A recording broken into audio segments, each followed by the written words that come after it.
Hello and welcome to my presentation titled The UK Unveiled Do's and Don'ts for a Brilliant Trip. My name is Chris Aves and I was born in southern England. However, for the past 55 years I have lived stateside. During my time in the USA, I have made many trips across the pond for business, pleasure, and as a tour guide.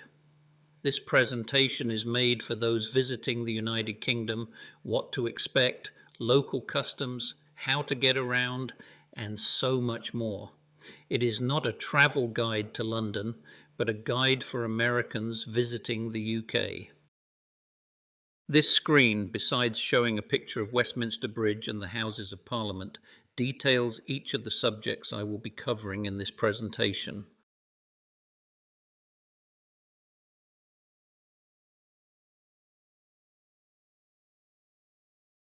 The UK is a fantastic destination, rich in history, culture, and stunning landscapes. To help you make the most of your trip, I'll cover some essential do's and don'ts to navigate British customs and ensure a smooth and enjoyable experience. It is worth pointing out that the United Kingdom encompasses 4 countries, namely England, Scotland, Wales, and Northern Ireland. While the UK is a sovereign state, each of these 4 nations is also considered a country in its own right, with distinct histories, cultures, and some degree of autonomy. While there are commonalities, regional nuances do exist in this land of rich history, scenic landscapes, and diverse culture. Ensure your passport is valid for the duration of your stay. Travel insurance is crucial for seniors. Make sure your policy covers medical emergencies, including pre-existing conditions. Declare them to your insurer. Insurance for trip cancellation, interruption, lost luggage, and delays may be available. This may be a good idea if you are on a package tour. However, for those of us that go it alone, this type of insurance is probably not required. Driving on the left is a major difference. The UK drives on the left side of the road and the steering wheel is on the right side of the car. If you plan to rent a car, be prepared for this adjustment, especially navigating roundabouts which go clockwise and many very narrow roads. It's a good idea not to pack too much into one day.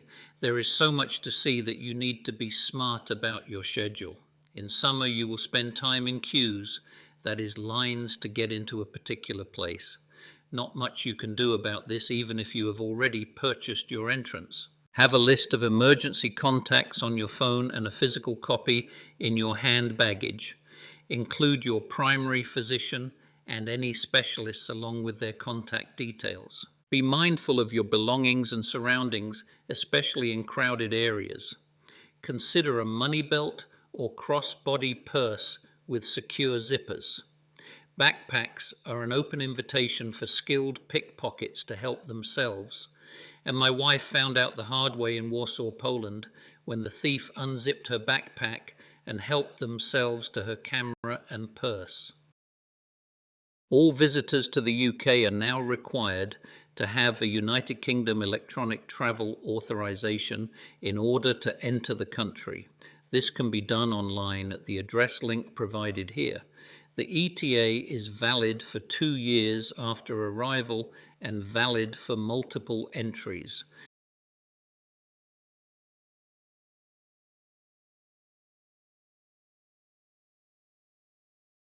Contactless payments. Do not get caught without a way to bypass long ticket lines at underground and train stations. London Underground buses, ferries, and some train services use a contactless form of credit/debit card to access these services. You need one for each person in your party. For London buses, you have to have a contactless card, as there is no cash option.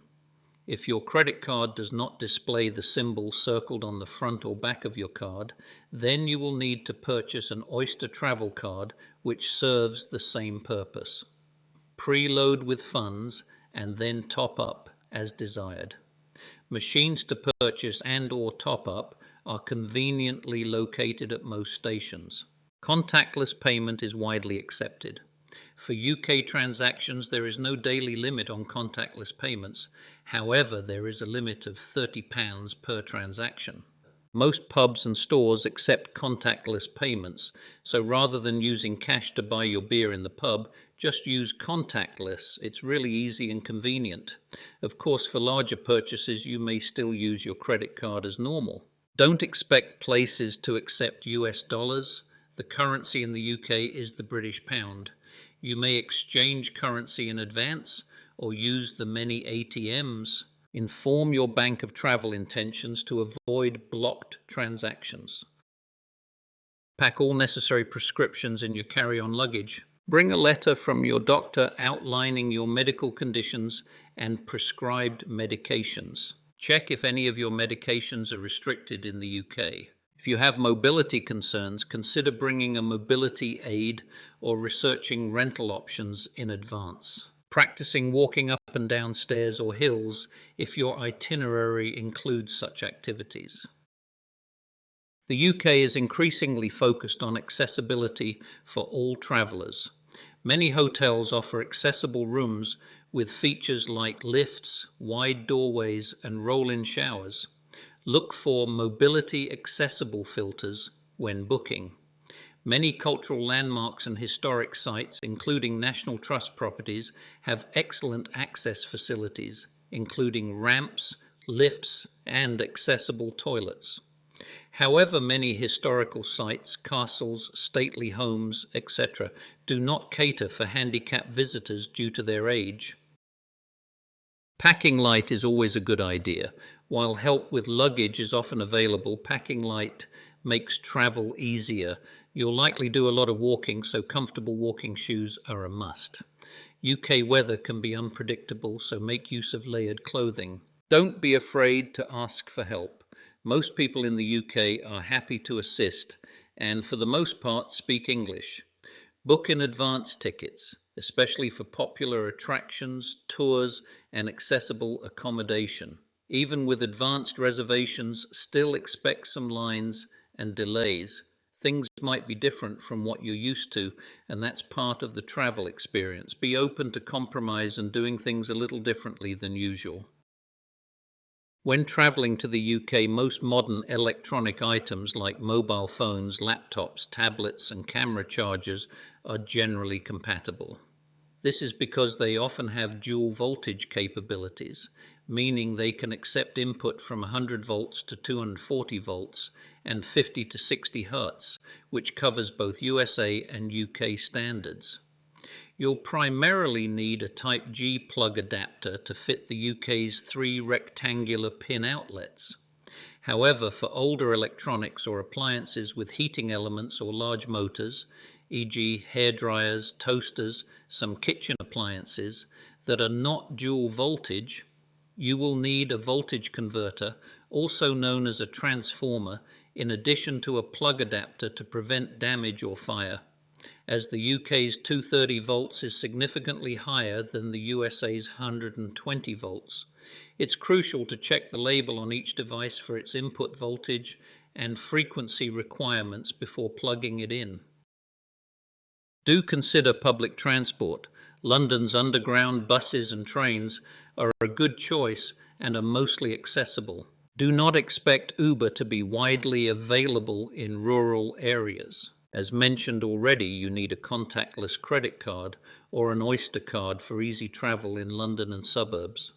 Note: each person in your party will need their own card with a unique account number. Don't stand on the left side of escalators unless you intend to walk up. Always keep right. Let's continue with some more helpful travel and transportation tips. Do not take a black cab from the airport to central London if you're on a budget. The Heathrow Express train is a much better option. Gatwick Airport also has an express train into central London. UK airports offer access assistance for travellers. Approximately 1/3 of the London Underground is accessible. Taxis/private car services.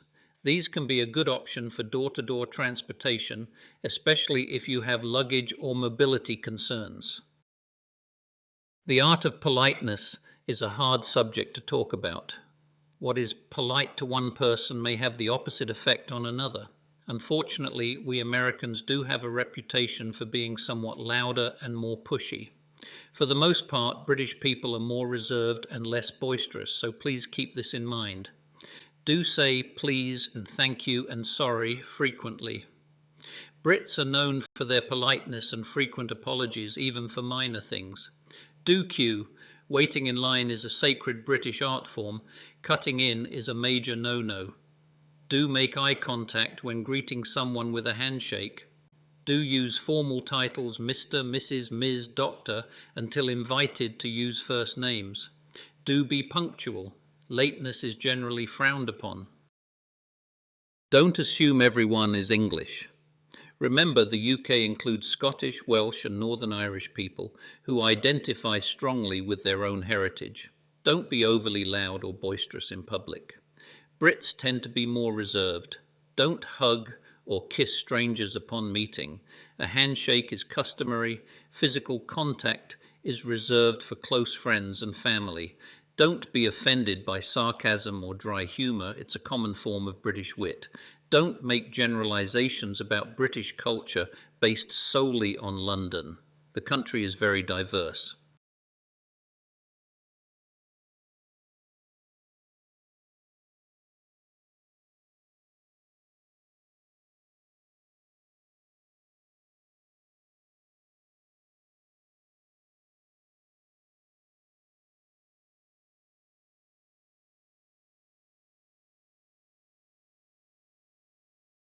If you come to Britain, you should go to a pub at least once. You may even come to like them and go again. There are over 45,000 of them, and wherever you are in a city, town or village, there will probably be at least one not too far away. They can be a focal part of the community or can develop their own community feel by virtue of the people who make it their local. Bars in some parts of the world can be a bit functional as providers of drinks. In Britain, the pub becomes a community space, a lounge where all are welcome. Don't assume a pub is just for drinking. Many serve excellent food and are social hubs. I encourage you to try traditional British food beyond fish and chips. For example, Sunday roast, pies, full English breakfast. If you're drinking with a group, take turns buying a round of drinks for everyone. There are some aspects of pub etiquette in Britain that can be a little confusing to the visitor. In fact, it wasn't until I started to write them down on this page that I realized how many there were and how complex they can be. They are designed to enable quick service of quite complex orders in a possibly crowded and busy environment without dithering and inconveniencing others, particularly when nearly everyone is somewhat under the influence of alcohol. Others are to do with the social etiquette of the group you are with and designed to be fair to all, while retaining a relaxed and enjoyable atmosphere. Most pubs do not offer waiter service. The menu is on the wall, and you order and pay for your food at the bar. Draft beer is served by the imperial pint or half pint. Don't just ask for a beer. It's like going into a restaurant and asking for some food. Tipping in pubs is not usual, unless you are seated in a waiter-served location. Portions in the US are generally larger, often leading to leftovers that customers take home in doggy bags. American cuisine has a strong emphasis on bold, often rich flavors, partly due to the widespread use of artificial flavors and preservatives in food production to extend shelf life. This has led to a preference for more intensely flavored food. Fast food culture is also much more prevalent. UK portions tend to be more modest. British cuisine historically favored simpler, fresh, locally grown ingredients, a legacy partly shaped by wartime rationing. Traditional British meals often feature subtle flavors with herbs rather than strong spices. Examples include roast meats with steamed vegetables, casseroles, and hot pots. While diverse international cuisines are now common, the underlying preference for a more subtle palate remains for many traditional dishes. Pie in the UK usually refers to a savoury dish, like a steak pie, whereas in the US pie is generally assumed to be sweet, like apple pie. Don't expect effusive customer service. Service is polite and efficient, but often less chatty than in some other countries. Don't snap your fingers or shout to get a waiter's attention. A polite nod or raised hand is sufficient. In the UK, tipping is appreciated but not mandatory in the same way as the US. You generally don't tip in pubs or cafes where you order at the counter. Sightseeing and practicalities, making the most of your visit. Take advantage of senior discounts, many museums offer them. Don't forget to book in advance for popular attractions like Buckingham Palace or Westminster Abbey. Respect historical sites. Stick to designated walkways. Don't ignore opening hours. Many places close earlier than in the USA. Carry an umbrella and layers of clothing. UK weather is famously unpredictable. Look both ways when crossing the street. Remember, they drive on the left. Do not underestimate the size of museums. They can be vast. Plan your time accordingly. I hope this brief presentation will provide you with good information for your visit to the UK, England, Scotland, Wales, and Northern Ireland.